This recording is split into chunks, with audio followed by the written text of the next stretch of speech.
नमस्कार। आज इतिहास के पन्नों को पलटकर एक बहुत ही दिलचस्प कहानी को समझने की कोशिश करते हैं। तो चलिए सीधे चलते हैं प्राचीन भारत के उस दौर में। जरा सोचिए, एक विशाल उपमहाद्वीप और 16 बड़े बड़े राज्य, सब एक दूसरे से होड़ में लगे हैं। सवाल बस एक था, आखिर इस सरजमीन पर हुकूमत कौन करेगा? हमारी कहानी शुरू होती है आज से लगभग 2600 साल पहले। उस वक्त भारत में 16 बड़े राज्य हुआ करते थे, जिन्हें हम महाजनपद के नाम से जानते हैं। ये वो दौर था जब भारत एक बहुत बड़े बदलाव से गुजर रहा था। असल में इसे दूसरी शहरी क्रांति का दौर भी कहा जाता है। मतलब छोटे छोटे कबीले और गांव अब धीरे धीरे बड़े ऑर्गेनाइज्ड शहरों और राज्यों में बदल रहे थे।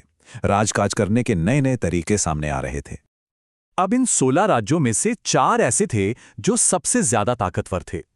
समझिए कि यही वो मेन खिलाड़ी थे जो पूरे उपमहाद्वीप पर कब्जा करने का सपना देख रहे थे। तो ये थे उस समय के 4 सबसे बड़े दावेदार: मगध, कौशल, अवंती और वत्स। अब देखिए, इन सब में अपनी अपनी एक खास बात थी।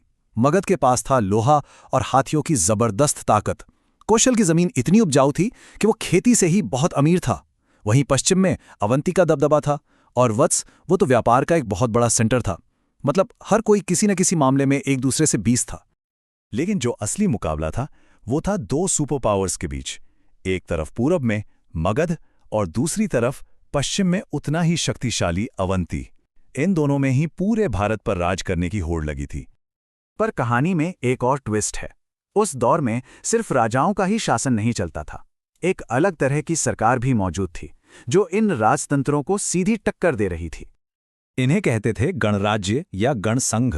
यहाँ कोई एक खानदानी राजा नहीं होता था, बल्कि कई बड़े लोग मिलकर एक सभा के जरिए शासन चलाते थे। इनमें सबसे मशहूर था वज्जी संघ, जिसे लिच्छवी चलाते थे, और दूसरे थे मल्ल। तो सवाल ये उठता है कि सत्ता के इस दौड़ को जीतने का सीक्रेट फॉर्मूला क्या था? आखिर एक साम्राज्य खड़ा करने के लिए क्या चीजें चाहिए होती हैं? देखिए, जीत सिर्फ जंग के मैदान में नहीं मिलती। इसके लिए 3 चीजें बहुत जरूरी थीं। पहली, आपके पास संसाधन हो, जैसे लोहा, ताकि आप सबसे अच्छे हथियार बना सकें। दूसरी, एक मॉडर्न आर्मी। और तीसरी, इकोनॉमी पर कंट्रोल, यानी व्यापार के सारे रास्ते आपके कब्जे में हों। और एक राज्य था जिसने इस फॉर्मूले को बाकी सबसे बेहतर समझा और लागू किया, और वो राज्य था मगध। मगध की कामयाबी के पीछे उसकी ज्योग्राफिकल लोकेशन और जबरदस्त स्ट्रेटेजी दोनों का हाथ था। उसकी राजधानी पहाड़ियों से सुरक्षित थी, जिस पर हमला करना आसान नहीं था। जमीन के नीचे लोहे की खदानें थीं, जिससे बेहतरीन हथियार बनते थे। गंगा नदी पर कंट्रोल की वजह से व्यापार खूब फलता फूलता था। और सबसे बड़ी बात, मगध ने पहली बार अपनी सेना में हाथियों का बड़े पैमाने पर इस्तेमाल किया, जो उस जमाने के लिए किसी सुपर वेपन से कम नहीं थे। मगध की ये जीत कोई रातों रात नहीं मिली। ये दशकों की मेहनत, सही प्लानिंग और एक के बाद एक जीती गई जंगों का नतीजा था। धीरे धीरे उसने अपने सभी दुश्मनों को या तो हरा दिया या अपने में मिला लिया, और आखिर में सबसे बड़ी शक्ति बनकर उभरा।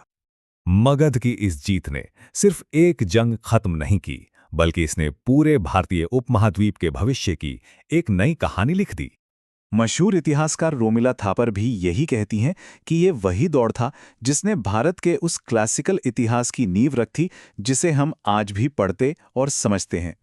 तो आखिर ये सब इतना जरूरी क्यों है? जरूरी इसलिए है क्योंकि मगध की इसी जीत ने आगे चलकर भारत के पहले महान साम्राज्य यानी मौर्य साम्राज्य के लिए रास्ता तैयार किया।